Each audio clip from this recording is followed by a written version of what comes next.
historique d'Impala. Nous, ça fait aujourd'hui un peu plus de 6 ans qu'on existe.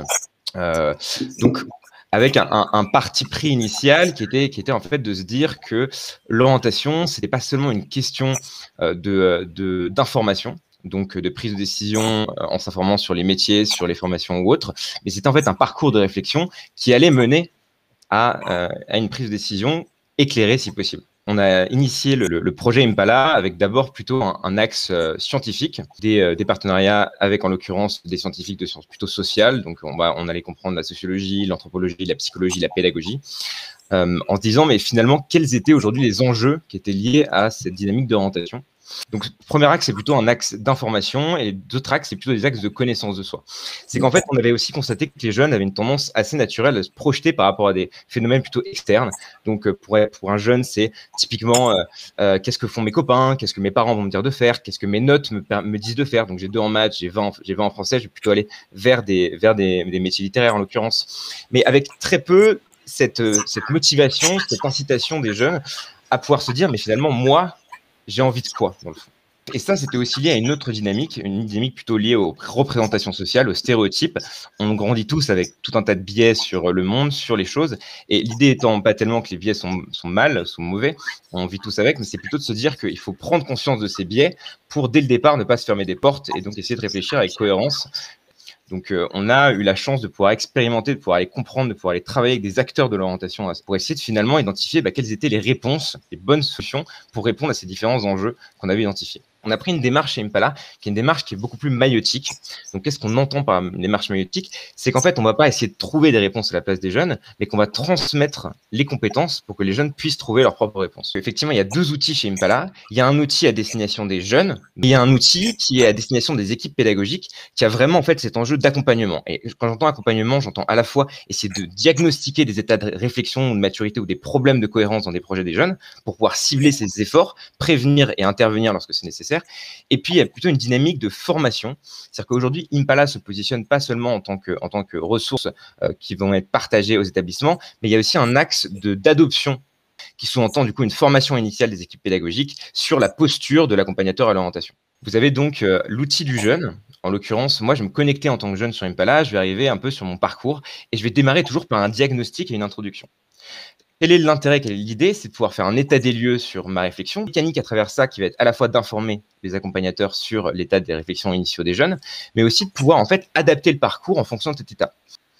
Donc, au fur et à mesure de son parcours, le jeune va accéder en fait à tout un tas de chapitres. Donc, ça va être vraiment ancré sur un peu le même modèle qu'une matière. Donc, ça va être la matière de l'orientation. Pour voir un peu à quoi ressemble concrètement le contenu pédagogique, là, vous allez avoir un exemple. Donc, c'est une vidéo qui va utiliser un peu cette logique de storytelling, donc c'est un format pédagogique, pour raconter, en l'occurrence ici, la vie d'Albert Einstein, pas en tant que grand physicien, mais plutôt en tant que jeune dyslexique en échec scolaire. Mais simplement que le jeune puisse se dire, tiens, c'est pas parce que j'ai des mauvaises notes aujourd'hui que jamais je pourrais faire quoi que ce soit de ma vie. On va chercher à valider les acquis avec le jeune. Alors, vous allez avoir tout un tas de types de contenus. Ici, c'est du contenu plutôt thématique grand oral. Il va y avoir du contenu sur Parcoursup, il va y avoir du contenu sur les choix de spécialité ou l'élimination de spécialité au lycée. Il va y avoir du contenu sur Afflenet, par exemple, des fiches récap, un peu des exemples. Donc, en l'occurrence, ici, je dirais ces candidatures. On va voir un peu une autre expérience pédagogique, alors, très inspirée de vraiment ce cœur maïotique chez Impala, où on va chercher avec le jeune à faire en sorte d'aller découvrir les motivations sous-jacentes à des passions. Donc typiquement, le jeune, on va demander de se positionner, dis-nous ce que tu aimes, très bien, dis-nous ce que tu préfères, donc hiérarchise tes intérêts, et ensuite, ok, tu aimes le foot, maintenant explique-nous pourquoi. Et en final, c'est ça qui va être intéressant, parce qu'il y a 1000 raisons d'aimer le foot. Et au fur et à mesure en fait, de son activité, de son travail sur ces différentes expériences, le jeune va compléter son profil personnel sous un peu une forme de résultat d'introspection. Bien sûr, il y aura plein d'éléments qui seront amenés à changer, puisque par essence, le jeune est en construction, donc se remet en question, donc change évidemment d'avis. On a créé notamment un outil qui s'appelle la carte des métiers. Vous avez un nuage de points de l'ensemble des métiers qui existent aujourd'hui. Donc, ça a une dimension effectivement explorative. Le jeune va pouvoir rentrer des mots-clés, soit qui proviennent de son profil, soit qu'il souhaite rajouter par la suite. Ces mots-clés vont mettre en surbrillance d'autres métiers. Et ici, la dynamique, c'est pas tellement pour le jeune de se dire, bon, paléontologue, c'est un gros point, du coup, ça veut dire que je suis fait pour être paléontologue. C'est plutôt de se dire, paléontologue, c'est un gros point. Je vais aller découvrir ce que c'est que paléontologue. Donc, il y a une dynamique d'exploration. C'est ah, mais en fait, il y a plein de métiers que je ne connaissais pas. Donc là, on va mettre le jeune dans une situation de curiosité. Et de la même manière, au fur et à mesure, en fait, le jeune va un peu compléter son profil individuel sous une forme ici de projet de métier que le jeune aura pu hiérarchiser au fur et à mesure. Vous voyez que ces métiers vont aussi être complétés avec des formations et des établissements. Et ça via un deuxième outil. Donc, c'est un outil qui s'appelle le constructeur de parcours sur Impala.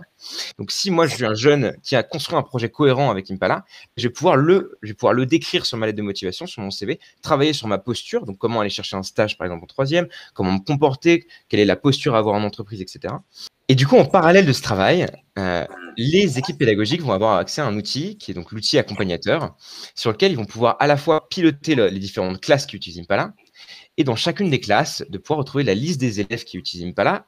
Par exemple, je vais voir Jacques Marcel. Typiquement, je vais avoir accès à des bilans, à des projets d'orientation, etc. Donc, première chose, les bilans. Je vais pouvoir en fait voir l'évolution de l'état de réflexion de Jacques. Je vais avoir accès aux projets d'orientation qu'on a vu tout à l'heure, donc les métiers que le jeune a aimés, les formations sur lesquelles il s'est positionné. D'avoir accès au portfolio, CV, lettre de motivation, stage. Pouvoir laisser des commentaires au fur et à mesure. Si le jeune est suivi, par exemple, 5 ans sur Impala, pouvoir voir aussi l'évolution par rapport aux différents professeurs qui ont accompagné ce jeune. Et il y a une deuxième dynamique. Aujourd'hui, on veut absolument que dans le parcours de réflexion du jeune, il y ait cette hybridation, qui ne soit pas uniquement un parcours sur un outil en ligne, sur un outil numérique, mais que ce soit en fait de pouvoir faire aussi appel à cette dynamique collective qui est très importante et qui est clé dans le processus d'orientation. L'accompagnateur Impala va avoir accès à plein de ressources, notamment un manuel. Donc, on va former les équipes pédagogiques en début d'année sur la posture de l'accompagnateur à l'orientation, comme j'en parlais au début, sur bien évidemment l'utilisation d'Impala. Et d'avoir aussi à tout un tas de modules un peu externes. Donc, c'est quelque chose d'un peu covidesque en l'occurrence, mais les lives qu'on va organiser toutes les semaines sur des thématiques de métier. Moi, j'ai deux questions en fait par rapport à ce que tu as dit. Alors, tu as parlé du changement, c'est-à-dire que tu as utilisé deux notions, c'est la notion de parcours et la notion de changement. C'est-à-dire qu'un élève, il va explorer un certain nombre de choses, il va explorer un certain nombre de sujets, et du coup, il va changer. C'est-à-dire que son avis va pouvoir changer, il va peut-être se fourvoyer, se tromper. Donc ça, c'était la première question. Comment vous traitez ça, comment vous accompagnez ça? La deuxième question que j'avais à l'esprit, c'était sur la notion d'échange entre élèves et enseignants. C'était en fin de présentation. Est-ce que tu peux aller un peu plus loin? C'est-à-dire qu'il y a un vrai échange entre l'élève et l'enseignant, où l'enseignant peut aussi dire ben non, là tu te fourvoies, ou là je peux t'aider à aller plus loin. La première question, effectivement, dans le parcours d'Impala, il y a des degrés, il y a des niveaux de compétences, pour ainsi dire, qui vont évoluer en fonction de la classe du jeune, de son niveau de maturité, de sa réflexion, etc. Ça veut dire qu'en fait, au fur et à mesure de son parcours, il va être amené plusieurs fois à se positionner sur des dynamiques, mais juste avec plus de recul, plus de maturité. Évidemment, le travail d'orientation n'est pas seulement un travail fait sur un ordinateur, mais c'est avant tout une expérience individuelle, c'est avant tout des expériences humaines, quoi. Sur la deuxième question, comment est-ce que se caractérise aujourd'hui l'accompagnement des professeurs? Alors, c'est peut-être une dimension que je n'ai pas dit, mais aujourd'hui, Impala est présent dans 450 établissements, donc collèges et lycées en France. Il y a un peu plus de 5000 professeurs qui utilisent Impala et un peu plus de 100 000 élèves qui l'utilisent au quotidien dans des programmes d'accompagnement à l'orientation. Donc aujourd'hui, il y a 1000 façons de pouvoir utiliser Impala quand on est un professeur et pour accompagner son jeune. Il va y avoir une dynamique d'essayer de pouvoir faire compléter les informations de dossiers scolaires avec, par exemple, des informations d'orientation, de projet. C'est-à-dire, tiens, un jeune qui a des mauvaises notes, peut-être qu'il n'a pas de projet cohérent en parallèle, donc peut-être que ça justifie, ça explique un certain nombre de causes, et donc ça permet aussi de travailler sur les vraies raisons sous-jacentes à des problématiques scolaires. Ça peut être fait par un professeur qui va voir que, je ne sais pas, un jeune de sa classe, typiquement, va avoir un manque de cohérence très fort dans son projet, va peut-être se positionner sur des métiers d'ingénieur électronique et à 2 en maths, par exemple, typiquement, se dire, pourquoi est-ce que ça veut dire que le jeune s'est un peu positionné là-dessus aléatoirement, ou ça veut dire qu'il est vraiment motivé, mais juste qu'il déteste le cadre d'apprentissage des mathématiques, ou essayer d'aller chercher, creuser en fait ces dimensions. Nous, on va travailler justement sur un cas pratique avec les professeurs pour qu'ils puissent simplement en fait, se projeter dans l'année sur un cas concret. On fonctionne sur des unités scolaires. La mise en place du projet va se faire plutôt en début d'année scolaire. Donc, en l'occurrence, le temps de formation va initier la mise en place du projet. C'est donc une demi-journée qui va être organisée, si possible, en présentiel. où on va pouvoir travailler avec les professeurs, on va pouvoir expliquer cette dynamique, faire le cas pratique dont j'ai parlé, et surtout s'assurer que tous les professeurs se sont bien saisis des outils d'Impala et vont être en mesure d'animer les séances de lancement avec leur classe. Et juste en amont de ça, on organise un temps de cadrage de projet. Qu'est-ce que ça veut dire? Ça veut dire qu'on va en fait échanger pendant 1 heure, essayer de comprendre les attentes, les enjeux, et définir aussi des indicateurs de réussite du projet. À la suite de ça, Impala a aujourd'hui une équipe de conseillers pédagogiques qui s'organise de manière régionalisée pour pouvoir accompagner la mise en place d'Impala au sein des établissements. Bonjour à tous, je suis ravie en tout cas d'être parmi vous aujourd'hui et de pouvoir vous présenter l'outil Oriente-toi. Donc moi je suis la cofondatrice d'Oriente-toi, qui est un outil ludique d'aide à l'orientation scolaire et professionnelle que j'ai co-conçu avec un associé. Donc moi je suis une expertise dans le domaine de l'orientation et dans le domaine des ressources humaines spécialisées dans le domaine du numérique. Et mon associé est data scientist. Donc on est peut-être un peu plus récent, on a 1 an et demi, on va dire, d'activité. Nous, notre objectif aussi était de les aider à trouver pourquoi ils se lèvent chaque matin. Donc on a conçu un outil par le jeu. On a été voir des jeunes qui sont scolarisés, qui étaient scolarisés, d'autres qui étaient déjà des décrocheurs, qui étaient déscolarisés, et comprendre pourquoi. On a été voir des parents, on a été voir donc des professeurs, des encadrants, des conseillers d'orientation, des psychologues de l'orientation scolaire. Donc notre solution, ce sont des apps, donc des applications web innovantes, ludiques, pour faire découvrir des métiers autrement, en apprenant donc à connaître ses talents. On peut en savoir plus sur quelqu'un en 1 heure de jeu qu'en 1 année de conversation. Alors ça, c'est un philosophe, c'est Platon qui a donné cette phrase, et depuis, cette phrase a été reprise et a été prouvée scientifiquement. Donc on a des mini-jeux, une plateforme d'orientation pour les jeunes, des talents qui sont identifiés pour que chaque individu puisse mieux se connaître et trouver donc le job adapté à sa personnalité. Notre plateforme, donc Oriente-toi, c'est une application web, donc ça veut dire qu'il n'y a rien à télécharger. Le jeune peut l'utiliser sur smartphone, sur tablette ou sur ordinateur. Et on a un tableau de bord. Alors ce tableau de bord, il a été construit pour les encadrants, mais aussi pour les parents. En plus de 2 ans et demi, on a un peu plus de 22 000 utilisateurs qui sont déjà convaincus et connectés sur notre plateforme très régulièrement. On anime également des forums, alors que ce soit les forums des métiers dans des collèges, dans des lycées. Et donc les objectifs de notre plateforme, c'est vraiment de permettre à chacun de trouver son orientation, donc de découvrir des métiers et de s'épanouir donc à travers ses talents. Alors, les talents, comment les identifier? Comment notre solution les identifie? Alors, on modélise donc l'ensemble des données qu'on récolte. Tout ça est analysé et comparé à différents modèles psychologiques. On peut récolter énormément de choses sur la personnalité d'un individu.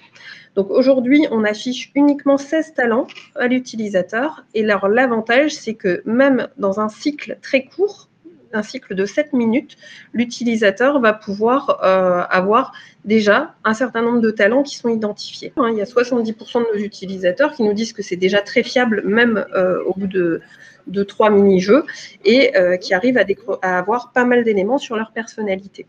Alors évidemment, plus l'utilisateur va jouer, plus on va avoir de données, forcément, plus on va être précis dans ce qu'on va pouvoir proposer dans ses talents, dans l'identification de ses talents, et aussi par la suite, forcément, l'identification de ses métiers. On va pouvoir lui faire différentes propositions, donc des propositions de découverte professionnelle qu'il va pouvoir visualiser soit en vidéo, soit en fiche. On va lui faire des propositions, alors pas uniquement métiers, c'est-à-dire qu'on va aussi lui proposer des secteurs d'activité et on va lui proposer également des contextes professionnels. Ce n'est pas une solution, une intelligence artificielle qui va obliger l'utilisateur à s'orienter vers telle ou telle voie, mais c'est vraiment lui, on veut vraiment le maître de son destin, entre guillemets, et c'est lui qui va indiquer sur son avis ça me correspond, ça ne me correspond pas, ou je ne sais pas, sur chacune des propositions professionnelles qui aura été faites par le système. Alors, donc, on a aussi en complément un tableau de bord qu'on a conçu donc vraiment pour les parents et qu'on a conçu pour les encadrants. Donc, on a conçu un tableau de bord qui est très intuitif pour les familles et pour l'ensemble des personnels en charge de l'orientation. L'ensemble des personnels a accès à un tableau qui lui permet donc vraiment de gérer par classe, par groupe, par niveau scolaire, c'est-à-dire que Si dans une classe, on veut refaire un partage par groupe, on peut le faire, mais on peut quand même avoir la vision par classe. On a des remontées statistiques sur les contextes professionnels et sur les secteurs d'activité qui sont aimés. C'est-à-dire que l'idée, c'est pourquoi pas de faire venir un professionnel. Et ensuite, donc, vous avez ce tableau de bord aussi qui permet donc de visualiser les découvertes et de voir le profil de chaque élève pour pouvoir vraiment l'accompagner au mieux. Vous allez avoir la date de visualisation, sa durée de visualisation de chaque fiche, son contenu, et de voir quel avis l'utilisateur a donné. Au-delà de ça, on a conçu un outil pour vraiment accompagner les conseillers d'orientation et tous ceux qui sont en charge de l'orientation de pouvoir proposer des métiers aux élèves. C'est-à-dire qu'en effet, l'intelligence artificielle a proposé un certain nombre de choses, le jeune a pu faire un certain nombre de choix, mais il peut être intéressant aussi de lui pousser des métiers, c'est-à-dire de lui faire des propositions pour qu'il puisse les découvrir et se positionner.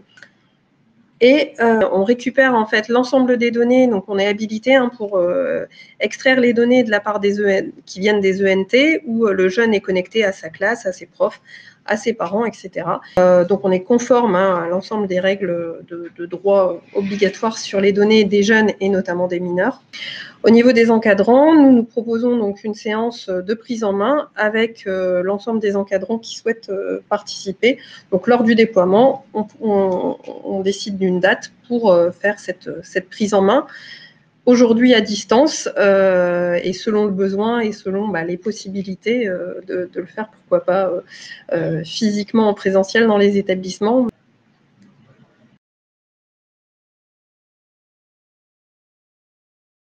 Est-ce que Oriente-toi est utilisé via l'établissement où on peut commander l'usage aux familles en autonomie? Alors en effet, on a des établissements qui vont l'utiliser lors de leurs séances dédiées à l'orientation avec les profs et c'est accessible 24 heures sur 24. Donc les jeunes peuvent aussi l'utiliser chez eux et l'utiliser avec les familles. Après, on a des associations de parents d'élèves également qui les utilisent lors d'ateliers. Nous, on a aussi donc les restitutions statistiques des familles et on voit bien que les parents se connectent beaucoup. On se rend compte que le jeune se connecte en même temps que les parents. Et donc, on se dit, bah oui, il doit y avoir un échange à la maison qui se fait entre les parents et certains jeunes pour pouvoir échanger et discuter des parcours. Après, j'en ai pas parlé, mais en effet, il y a les fonctionnalités pour aller plus loin. Chaque jeune peut connaître, donc là, à sa demande, va pouvoir être remis en relation avec le conseiller d'orientation de son établissement, va pouvoir connaître le parcours de formation pour accéder à un certain métier et ils peuvent aussi être mis en relation avec un professionnel pour un jour pouvoir refaire un stage, mais en tout cas pour pouvoir poser des questions dans un premier temps à un professionnel. On permet aux établissements en tout cas de prendre l'abonnement et c'est aussi parfois, donc c'est l'établissement ou l'association de parents d'élèves qui prend l'abonnement. C'est pas la famille en direct. Bonjour à toutes et à tous. Donc nous intervenons, Céline et moi, au nom de l'explorateur des métiers, qui est donc une solution online pour pouvoir découvrir les métiers. C'est un programme pédagogique que nous avons lancé il y a maintenant plusieurs années et qui consiste à mettre en image des métiers à travers des reportages que nous réalisons partout sur le territoire, qui font tous 2 minutes 30 et qui donnent la parole à des jeunes professionnels qui, avec leurs mots à eux, nous expliquent en quoi consiste leur métier. Et donc, ça permet d'avoir une solution simple et efficace pour pouvoir aborder la découverte des métiers, découverte aussi du monde professionnel. Donc voilà, l'accès est relativement simple puisque nous sommes connectés aux gares. Nos statistiques de connexion montrent qu'évidemment on a énormément de connexions sur le temps scolaire, mais que le soir, un accès se fait en nombre et ça permet vraiment aux équipes pédagogiques d'intégrer en fait la famille dans le projet d'accompagnement du jeune. Lorsque votre élève se connecte, donc il a accès à toutes les vidéos métiers, donc qui vont se présenter de cette façon-là. Donc là, vous avez 500 métiers qui sont représentés et vous avez accès tout simplement à l'entrée par les thématiques. En fait, ce sont différentes entrées qui se focalisent sur différents profils d'élèves. Il y a les élèves qui ont tout simplement besoin de confronter en fait le fantasme qu'ils se font d'un métier avec la réalité de l'image.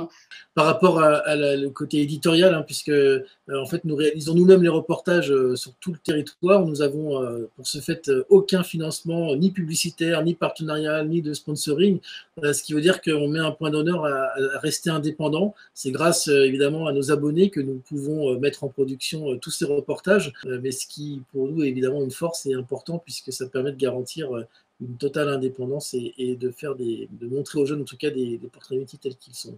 Aujourd'hui, nous avons évidemment plus de 500 établissements scolaires connectés. Alors, ce sont des établissements du secondaire. On aborde en fait la question de l'orientation. Notre cible était évidemment de démarrer en fait avec les classes de 3e. Or, il se trouve que l'explorateur de métier maintenant est abordé en classe de 4e, voire même de 5e, tout simplement parce que les enseignants ont vraiment pris le goût de présenter en fait les métiers sous forme de vidéo parce que c'est ludique, parce que c'est attractif, parce que surtout c'est extrêmement simple d'utilisation. Et nous travaillons également au-delà des établissements du secondaire avec bon nombre de missions locales, d'écoles de la deuxième chance, finalement tous les acteurs qui sont susceptibles de présenter les métiers. Vous avez ici une recherche par thème, ce qui permet de pouvoir aider le jeune qui n'a aucune idée de ce qu'il veut faire dans ses premières recherches. Il va pouvoir dire, par exemple, j'ai envie d'un métier où je vais pouvoir construire. La base de données va lui annoncer 124 métiers, mais j'ai aussi envie de construire et d'être en contact avec d'autres personnes en métier, donc j'en ai 19. Et au fur et à mesure, on a comme ça différents choix qui s'affichent. Voilà, là, on a une recherche par secteur. Ça s'adresse plus à donc des recherches qui correspondraient à des bassins d'emploi disponibles, par exemple, autour des établissements ou en tout cas sur lesquels vous souhaitez mettre l'accent. Nous avons ici la recherche par liste alphabétique. Et alors là, c'est plus axé sur, comme disait Céline, une confrontation de son idée à la réalité. Ici, une autre fonctionnalité qui est la recherche par mots-clés. Donc là, on va pouvoir taper un mot. Par exemple, je veux travailler dans la peinture. Donc, on a 8 métiers en lien avec la peinture. On retrouve évidemment le peintre en bâtiment. Au passage, on a mis en image un profil féminin pour casser des idées reçues. Et puis ici, c'est le fameux petit quiz sur les 80 questions où je réponds par oui ou par non. Donc c'est du déclaratif. En fonction de mes réponses, je vais avoir une liste de métiers qui va m'être présentée. À travers mes réponses, on va essayer nous allons nous intéresser à évaluer en fait les intelligences multiples que nous allons détecter chez l'utilisateur. On me donne un diagramme qui correspond au résultat de ce questionnaire. Et naturellement, tout de suite ici, nous avons les vidéos et on repart en vidéo. Voilà, le mot de la fin pour vous dire qu'on a souhaité faire une solution qui soit très simple à utiliser. Il n'y a pas besoin d'énergie d'emploi pour comprendre comment ça fonctionne. On peut très simplement l'utiliser soit dans le cadre d'ateliers en classe, soit à la maison si on décide aussi de faire ce travail avec les parents, la famille ou même en autonomie.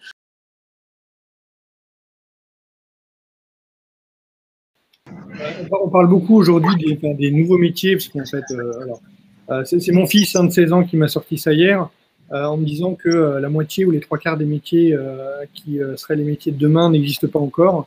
Comment vous appréhendez, vous suivez en fait cette espèce de processus systématique où tous les jours, Sophie parlait de data scientist, je pense qu'il y a 10 ans, on n'en aurait même pas parlé parce qu'on ne savait pas ce que c'était. Souvent aux jeunes, je leur dis, mais en effet, le métier que je fais aujourd'hui, j'ai pas du tout été préparée à ça à l'école. Alors forcément, j'ai plus de 20 ans de carrière professionnelle, donc ce qui est assez logique, mais moi, quand j'ai démarré dans la vie professionnelle, j'avais pas de smartphone, on n'avait pas de connexion Internet en fibre comme on a aujourd'hui. Et aujourd'hui, je suis amenée à, par exemple, aujourd'hui présenter un webinaire en ligne alors que j'ai fait des études de logistique. Qu'est-ce qui m'a mené à ça ? En effet, on ne m'a pas préparé dans mon orientation à ça, mais par contre, dans l'ensemble de mon parcours professionnel, j'ai toujours eu envie de savoir à quoi j'étais utile et ce qui était utile pour moi, pour m'épanouir dans mon travail. Donc souvent, je leur dis, oui, cherche ce qui te motive à te lever le matin, qu'est-ce qui te plaît, et c'est ça aussi qui va t'aider à trouver ton orientation. Les métiers, quand on dit en effet les métiers, il y a plein de métiers qui n'existent pas, qui existeront dans 10 ans et qu'on ne connaît pas encore, c'est eux qui vont les créer, c'est eux qui vont avoir l'opportunité de les créer.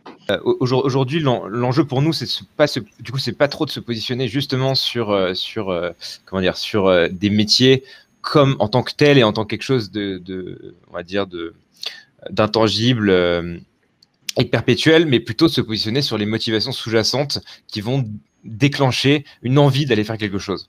Mais en fait, quoi qu'il se passe, quels que soient les changements de la société, quel soit le changement des métiers, même si on a 10 000 qui apparaissent demain ou que le métier change complètement, jeune pourra toujours se positionner, pourra toujours prendre des décisions. Bien sûr, les nouveaux métiers, c'est pour nous évident qu'il faut être à l'écoute des jeunes. Alors, on a régulièrement des remontées d'informations de la part de nos clients qui nous permettent de pouvoir mettre en production les nouveaux métiers. Ça nous oblige à devoir régulièrement mettre à jour notre base. Et je renouvelle mes remerciements et à Céline, et à Frédéric, à Sophie et à Lothaire. Et je vous souhaite une excellente journée. Merci à vous. Merci. Merci.